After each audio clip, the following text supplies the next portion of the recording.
हरियाणा के 90 सीटों पर आज मतदान सुबह से ही पड़ रहा है और जनता का मूड यह भी देखा जा रहा है कि जनता वहां पर लंबी लंबी लाइन लगाकर अपने मत का प्रयोग करने में कहीं से पीछे नजर नहीं आ रही है। जाहिर सी बात है, सत्ता विरोधी लहर का जो एक हवा चला था उसके पक्ष में ही जाएंगे ये, और कहीं ना कहीं विपक्ष मतलब कांग्रेस का पलड़ा भारी होता हुआ नजर आ रहा है। विगत एक हफ्ता के अंदर और भी चुनाव चढ़ा है जब से वहां पर राहुल गांधी का भी जो यात्रा चला है, और वही भारतीय जनता पार्टी चाह रही है कि इस बार हम फिर सत्ता में आएंगे, लेकिन इस बार की राह कठिन है। इन्हीं सब चीजों पे हम चर्चा करेंगे।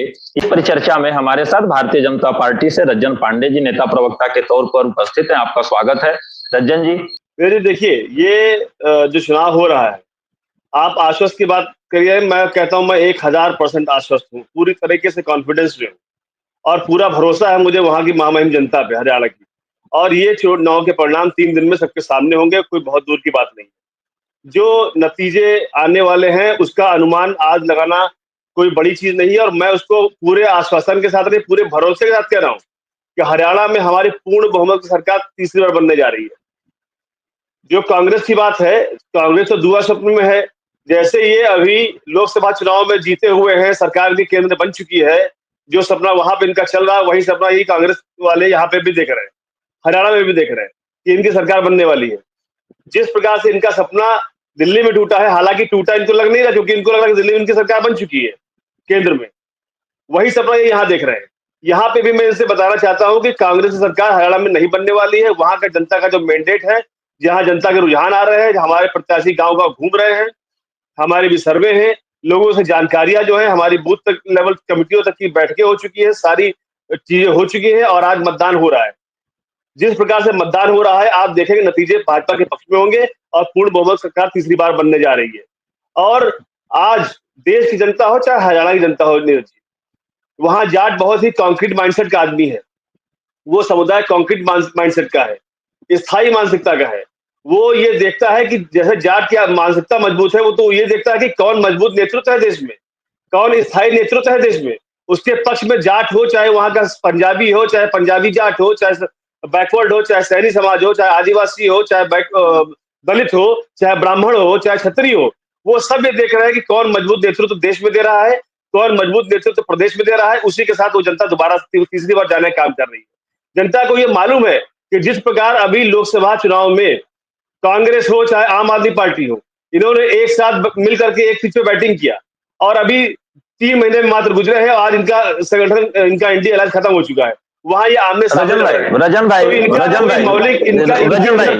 एक सवाल ले लीजिए, बीच में एक सवाल ले लीजिए। बिल्कुल आपने सही कहा कि एक साथ लड़े थे लोकसभा चुनाव में, अब अलग अलग लड़ रहे हैं। शायद आप भूल रहे हैं कि एनसीपी अजीत पवार भी आपके साथ लोकसभा में भी लड़ी थी और महाराष्ट्र में भी लड़ रही है, लेकिन जम्मू कश्मीर में अलग अलग चुनाव चल रहा है। अब इस पर क्या आप बोलेंगे? पहले अपने पे तो देख लीजिए ना कौन लड़ रहा है। अभी ओम प्रकाश राजभर उत्तर प्रदेश में घोषणा कर दिए कि हम जाएंगे, महाराष्ट्र भी लड़ेंगे और झारखंड भी लड़ेंगे। जयंत चौधरी का भी आपने देखा ही, जम्मू कश्मीर के लिए कार्यक्रम हुआ उनका। ये तो हर दलों का अपना अपना है ना, कोई भी इंडिया गठबंधन और एनडीए गठबंधन। नीरज जी, जैसे जयंत चौधरी वाला की आप बात कर रहे हैं, तो वो अलग नहीं लड़ रहे हैं। जहां पे जयंत चौधरी लड़ रहे हैं वहां पे हम नहीं लड़ा रहे हैं। वहां पे इस तरीके की व्यवस्थाएं हैं कि जैसे जब अलायंस में पार्टी नहीं, ये गलत है, ये गलत चीज है, गलत नहीं, यह चीजें नहीं है। अब फैक्ट जो ये है कि 90 सीटों पे चुनाव लड़ाने के अमित शाह जी ने बोला था, लेकिन ये रहा कि जम्मू के क्षेत्र में जो 43 सीटें हैं उसमेमें मात्र 35 ही आपको प्रत्याशी मिल पाए, और जो 47 सीटें घाटी के क्षेत्र की है, कश्मीर की, उसमें 19 से ज्यादा आपको प्रत्याशी ही नहीं मिले। पूरा 54 लड़ा रहे हैं और आप निर्दलों के सहारे पड़े हैं। तब तो जाहिर सी बात है कि जहां वो लड़ेंगे वो आप कहेंगे। नीरज जी, ये सारा डाटा तो मीडिया का बनाया हुआ है नीरज जी। आप नहीं, मीडिया का डाटा बनाया नहीं है। देखिए अमित शाह जी आपके, नीरज जी ये बताइए, सीट शेयरिंग का मतलब क्या होता है? सीट शेयरिंग का मतलब यही होता है कि अगर हरियाणा में 90 सीटें हैं, अगर हरियाणा में 90 सीटें हैं और हमारे अलायंस पार्टनर्स वहां पर चुनाव लड़ना चाहते हैं, तो हम 70 पे लड़ेंगे, 10 एक दल को देंगे, 5 एक दल को देंगे, 5 एक दल को देंगे। देख लीजिए, तो हम कम सीटों पर घाटी में चुनाव लड़ रहे हैं, जो सीटें हमारे पास नहीं है उन सीटों पर हम अपने साथियों लड़ा रहे हैं। तो चलिए बिल्कुल मैं आऊंगा आपके पास, फिर मैं आऊंगा। मैं आपसे बताना चाहता हूँ कि जिस तरह हमारी बनने जा रही है, घाटी में भी हमारी सरकार बनेगी, आप देखिएगा। जी भारतीय जनता पार्टी के चाणक्य बोले जाते हैं, हमारे अलायंस पार्टनर लड़ रहे हैं और वहाँ के इंडिपेंडेंट लड़ रहे हैं। भाजपा ने तो हमने ये तो नहीं कहा कि बहुमत की बात है। 54 सीट पे लड़ने के बाद भी हमारे पास बहुमत आ जाएगा। 54 सीट पे लड़ने के बाद भी श्रीनगर में हमारे पास बहुमत आएगा और उसके बाद 5 सीटें नॉमिनेशन वाली है। सरकार हमारी वहां बनेगी। आप देखिए, बिल्कुल आपने एक चीज कहा कि भारतीय जनता पार्टी जो है यह काम करती है, भारतीय जनता पार्टी एक रणनीति निकाल कर चलती है, लेकिन इस बार लोकसभा में तो आप 5 सीटों पे जीत दर्ज किए हैं और 5 हारे हैं। अब उस आंकड़े को देखा जाए तब तो उससे भी ज्यादा होने की संभावनाएं प्रबल हो जाती हैं। रजन जी, पहले तो मैं उस बात के लिए कह दूं जो अभी रीना जी ने कहा कि इंडिया अलायंस का हम हिस्सा है, लेकिन हर पार्टी अपने अस्तित्व के लिए, हर पार्टी का अस्तित्व होता है, लड़ती है, तो बिल्कुल सही बात है, उसमें कोई दो राय नहीं है। मैं भी इस बात को मानता हूं कि केजरीवाल जी की जो पार्टी है आम आदमी पार्टी, वो अपने अस्तित्व की ही लड़ाई लड़ रही है। हरियाणा में वो अपने अस्तित्व को बचाने के लिए ही गई, वहां पे उसको मिलना कुछ नहीं, वहां पे 1-2 सीट मिलना बड़ी बात है। तो वहां पे अपने अस्तित्व को बचाने के लिए लड़ रहा है, क्योंकि इनको ये मालूम है कि आने वाले समय में, आने वाले 6 महीने में इनका वही हाल दिल्ली में भी होने वाला है। भारतीय जनता पार्टी का भविष्य देखिए, फिर आम आदमी पार्टी। मैं आपसे निवेदन करता हूँ कि आप अपने समय बोला करिए, प्लीज। मैं आपका सम्मान करता हूँ, मैं आपका सम्मान करता हूँ, आप बड़ी है, आप अपने समय बोला करिए, आप अपने समय पे बोला करिए, बेहतर रहेगा, वरना वो हरियाणा की जनता आप अपने समय बोला करिए, वरना आप बोल नहीं पाएंगे। समझा दीजिए जरा, अपने पहले से बोल दीजिए कि मर्यादा का पालन किया करें। मर्यादा का ही पालन कर रहे हैं। मैं आपके समय पे नहीं बोला हूँ, तो शांति से सुनिए। जवाब अपने समय पे दीजिए, जवाब अपने समय पे दीजिए, जवाब अपने समय पे दीजिएगा, आप अपने समय पे जवाब दीजिएगा। रीना जी, आपको नहीं कुछ मालूम है, नहीं तथ्य मालूम है, नहीं बोलना मालूम है, तो बीच में पटर किया करिए, अपने समय पे बोला करिए। यहाँ से आप पता नहीं कहाँ घुमा रहे हरियाणा की। रीना जी बोलने दीजिए, रजन जी को बोलने दीजिए। जब आप बोलने देंगे रीना जी, जब आप बोलने देंगे तभी वो सच्चाई निकल के बाहर आएगी, बीच में ना किसी को समझ में नहीं आएगा। उनको बोलने दीजिए। आप मेरे पीछे बोलेंगे तो बोलिए, रजन जी कंटिन्यू करिए, बोल रहा हूँ, अभी कह रहा हूँ। मैंने आप बोलिए। रीना जी, जब आप बोलने देंगी तभी समझ में आएगा कि ये बोल क्या रहे हैं, फिर आप अपनी बातों को रख पाएंगी। बोलिए रजन जी।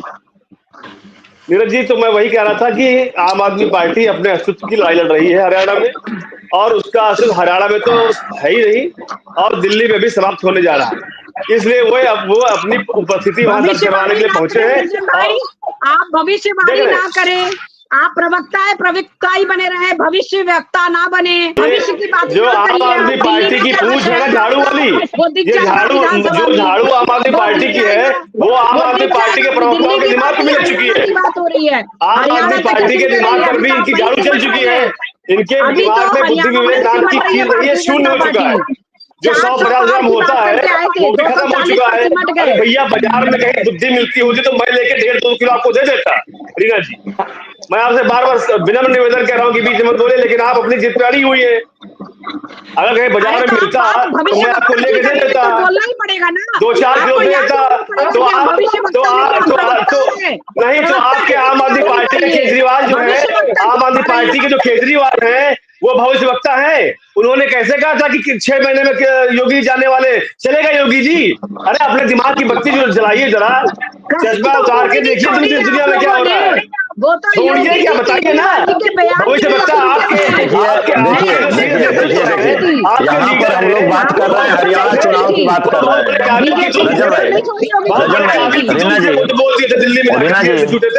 रीना जी, बात यह है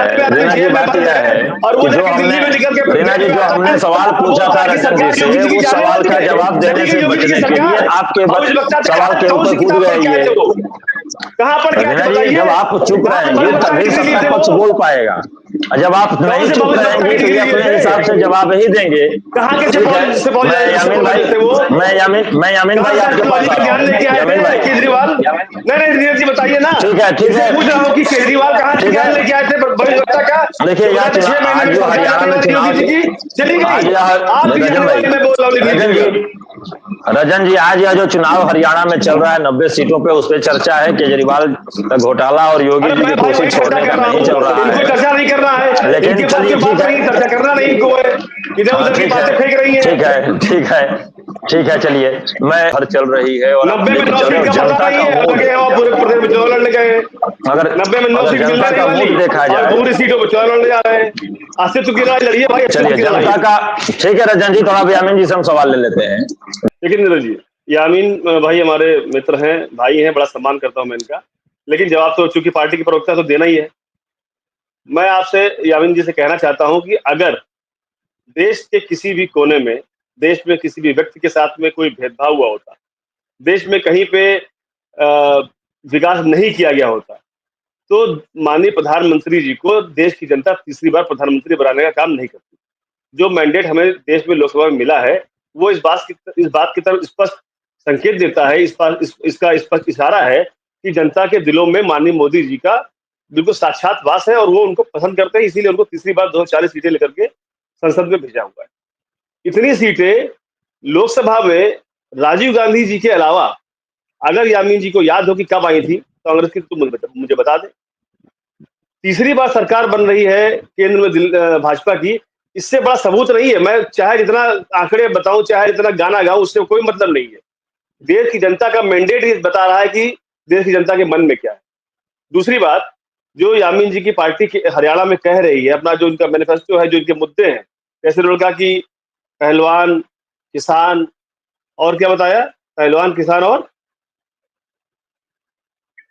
नौजवान, युवा, तो पहलवान, किसान और नौजवान, तो इन तीन का नाम लेके आपने ये स्पष्ट कर दिया है कि आपके सामने या देश में बेरोजगारी मुद्दा नहीं है।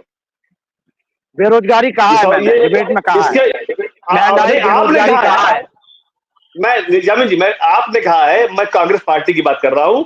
कांग्रेस पार्टी जो वहां कह रही है, जो तीन मुद्दे वो नौजवान की, नौजवान की, नीरज जी, पलायन के कारण को तो मैंने पहले एक डिबेट में आपके साथ चर्चा हुआ था, तो मैंने बताया था कि पलायन के कारण क्या क्या है। मैं उसको दोबारा जाऊंगा तो वो समय बेकार करना होगा।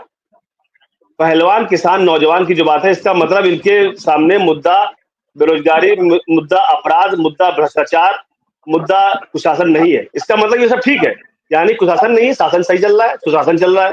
यानी अपराध नहीं है, अपराधी जेल में बंद है, यानी रोजगार की व्यवस्था है। नौजवान को लेके ही तो होता है।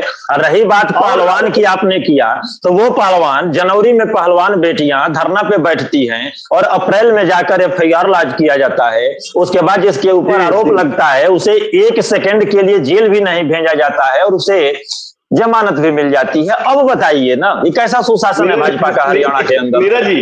नीरज जी, अगर केजरीवाल जी को बेल मिल जाए तो केजरीवाल जी को, मैं केजरीवाल की बात, नहीं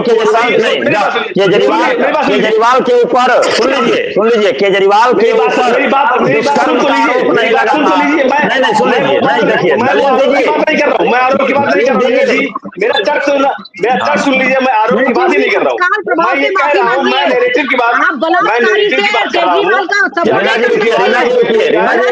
रीना जी सुनिए, माफी मांगनी पड़ेगी तत्काल प्रभाव से माफी मांगिए। बिन सिर पैर के लोग हैं, बिन सिर पैर के लोग हैं, बिना पूछ के लोग हैं, अब इनके बारे में क्या कहा जाए? आप कैसे बलात्कारी से तुलना कर सकते हैं? देखिए, हेमंत सोरेन हो, केजरीवाल हो, ये लोग पास्को एक्ट में नहीं भर गए थे। मेरे बड़े भाई, मेरी बात तो सुन लीजिए, मेरा तर्क तो सुन लीजिए, बलात्कारी से सुन लीजिए कि आप ये तो इनकी अलग कैटेगरी है, वहाँ खड़ी है, इनको वही रहने दीजिए। आप तो समझदार एंकर हैं, आप राजनीतिक विश्लेषक हैं, ठीक है। तो अगर केजरीवाल को बेल मिल जाए, हेमंत सोरेन को बेल मिल जाए तो कोर्ट सही है, और अगर उनको जेल लग जाएगा प्रभूषण सिंह को तो कोर्ट ये बात सुन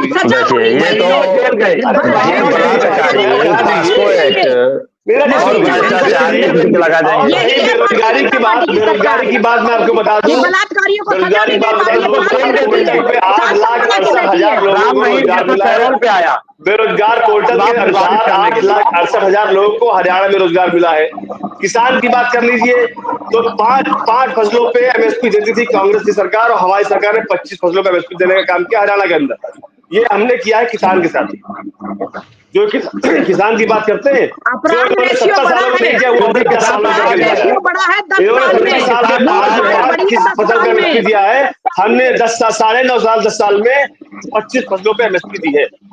ये हमारा है किसान के साथ में प्रेम। किसान ठीक है किसान को सुन लीजिए रीना जी आखिरी आप सही करेंगे, रीना जी हम आखिरी आप सही करेंगे। 76 करोड़ का मुआवजा किसानों के खाते में अभी पहुंचा है। 13,276 करोड़ का मुआवजा किसानों के खाते में पहुंचाने का काम भारतीय जनता पार्टी सरकार ने किया। वो मुआवजा गया है जमीन अधिग्रहण पे गया है, या जो किसान वहां पर लगभग 750 से ऊपर शहादत दे दिए थे उनके लिए गया है? थोड़ा सा ये बता दीजिए हमको। नीरज जी, शहादत किसानों ने नहीं दी थी, किसानों को वहां पे आपको बता देता हूँ जी, मैं सुनिए, मैं बता रहा हूँ उसके, मैं आपको तथ्य बता रहा हूँ। जो मूल किसान वहां पे हरियाणा का था, वो किसान वहां खेती कर रहा था, और जो लोग वहां बूढ़े बुजुर्ग ऐसे हो गए थे जो बिल्कुल जो 70-75 साल के हैं, बीमार हैं, तो क्या मतलब उनको आप किसान नहीं मानते? मैं एक रजन जी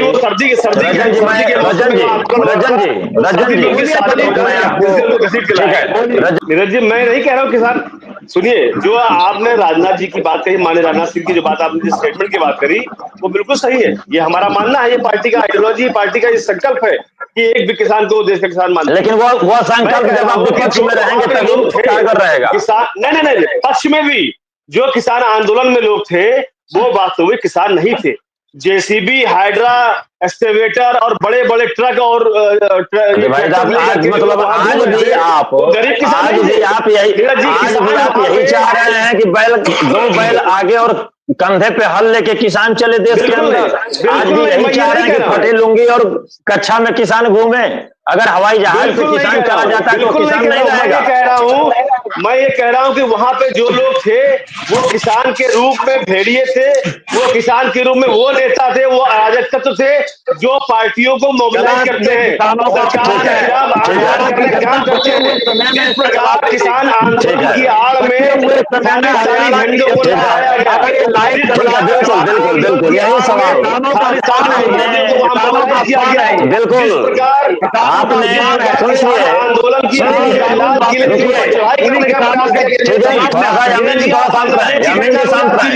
नीरज जी, आप देखिए, मैं एक वाकया आपको याद दिला रहा हूँ। मैं एक और वाकया जो आज हुई है वो घटना यहाँ 2 साल पहले करने का प्रयास भारत के अंदर किया गया। भारत की सरकार मजबूत है, यहाँ पे उनके मंसूबे कामयाब नहीं हो पाए। सारे जो अमेरिका चाइना से पढ़ने पाए लोग थे वो यहाँ पे करते किसान उस वक्त भी अपने खेतों में किसान। अब सुन लीजिए रजन भाई, अब सुन लीजिए नीरज जी, हमारे विपक्ष में जब हम लोग थे उस समय किसान का कोई आंदोलन हुआ तो उसमें देश विरोधी झंडे नहीं लहराए गए। जब हमारे विपक्ष के दौरान किसान ने कहीं आंदोलन किया, भाजपा ने नेतृत्व किया, या उस समय वही बात है। चलिए, चर्चा बहुत लंबा हो जाएगा क्योंकि क्या किसान क्यों हरियाणा में रहता है? तमिलनाडु में किसान नहीं है, महाराष्ट्र में किसान नहीं है, मध्य प्रदेश में किसान नहीं है, कर्नाटक में किसान नहीं है, पूरा डिबेट दिल्ली के आंदोलन मैं एक चीज और बताऊंगा आपको। अब सुन लीजिए, अब सुन लीजिए रजन जी, चर्चा किसान आंदोलन की नहीं रहा। ठीक है, कर्नाटक का किसान दिल्ली नहीं पहुंच सकता है, समय नहीं है, लेकिन कर्नाटक का किसान बेंगलुरु में जाके धरना देता ना, वहां के विधानसभा बेरोजगारी बढ़ गई। सारे आपकी पार्टी को जो पैसा देना था वो सारा केजरीवाल खाते में दे दिया गया, 300 करोड़ रुपए बांट लीजिए। मतलब इनके जो केजरीवाल जी के पास पैसा उसी को बांट लीजिए आपस में, आप लोग 15-15 लाख रुपए समझ लीजिए मोदी ने दे दिया है। क्यों परेशान है इतना? मुफ्त में राशन बांटना पड़ रहा है, जो सिसोदिया के खाते में है, जो संजय सिंह के पास है, बांट लीजिए। पढ़ाई है, हमने पैसा तो दे दिया गया केजरीवाल जी को, उससे बांटी ना करके ना, उससे ले लीजिए पैसा। 15 लाख 20 लाख मिल जाएगा आपको। केजरीवाल जी के पास जाइए, वहां चोरी कराइए, मोदी जी से मत मांगिए। मोदी जी आप अपनी पार्टी के कार्यकर्ताओं को पैसा नहीं देने वाले। हम लोग दूसरी पार्टियों में वितरण नहीं करते। आप अपना पैसा केजरीवाल से मांगिए, 15-15 लाख उनके पास पहुंच चुका है। मोदी जी भाजपा के प्रधानमंत्री हैं, देश के प्रधानमंत्री पूरा पैसा मिलेगा आपको वहाँ पे। जवान इनको जो पैसा चाहिए 15 लाख के खाते में, वो केजरीवाल जी से मांगेंगे तो बता देंगे कि मोदी जी ने दिया है। केजरीवाल के खाते में ट्रांसफर हो चुका है, आरटीजीएस हो चुका है, वो सारा इनको मिल जाएगा। जो कैश में इनको मिला है वो भी इनको मिल जाएगा। जो भी पैसा उन्होंने वहाँ टैंकर घोटाले में खाया है, जो पैसा दिल्ली में पानी घोटाले में खाया है, दिल्ली में मिल जाएगा वहाँ पे। कैसे बोल रहे हैं, हम भी तो बोल रहे थे। ठीक है, ठीक है, आप सभी शांत हो जाए, सभी शांत हो जाए, सभी शांत हो जाए। जो जिस बात में समझेगा उसी बात में समझाया जाएगा। शांत हो जाए, तैयार रहे। 2024 के भारत में जो चलिए शांत हो जाए, सभी लोग शांत हो जाए। रजन जी, रीना जी, दोनों लोग शांत हो जाए। ठीक है भाई, दोनों लोग शांत हो जाए। 2024 का भारत है, मोदी का भारत है, दोनों लोग शांत हो जाए। समय को जो जिस भाषा में समझेगा उसको उसी भाषा में जवाब दिया जाएगा। कुछ नहीं बचा, ठीक है, वाला भारत नहीं है। भाई अब शांत रहे आप लोग, समय को ध्यान रखिए। छुपा के घर घूमे हम लोग रुकिए भाई, रुक जाइए, रीना जी रुकिए, रजन जी रुक जाइए, सशक्त भारत है। रजन जी, रीना जी, दोनों लोग शांत रहे, दोनों लोग शांत रहे, दोनों लोग शांत रहे। रजन जी, रीना जी, दोनों लोग शांत रहे। आप लोग थोड़ा सा सुना भी करिए, समय भी हो गया है। हम लोगों की पूरी परिचर्चा शुरुआत हुई थी हरियाणा से। पूरी परिचर्चा का शुरुआत हम लोगों ने हरियाणा में आज हो रहे चुनाव को लेकर किया था कि राजनीतिक पार्टियां अपने अपने दावे ठोक रही है, लेकिन जनता साइलेंट मोड में चल रही है। लेकिन अब 8 तारीख को दूध का दूध पानी का पानी हो जाएगा कि हरियाणा की जनता किसके सर पे ताज बांधती है। और इस परिचर्चा में शामिल होने के लिए आप सभी मेहमानों का बहुत बहुत धन्यवाद।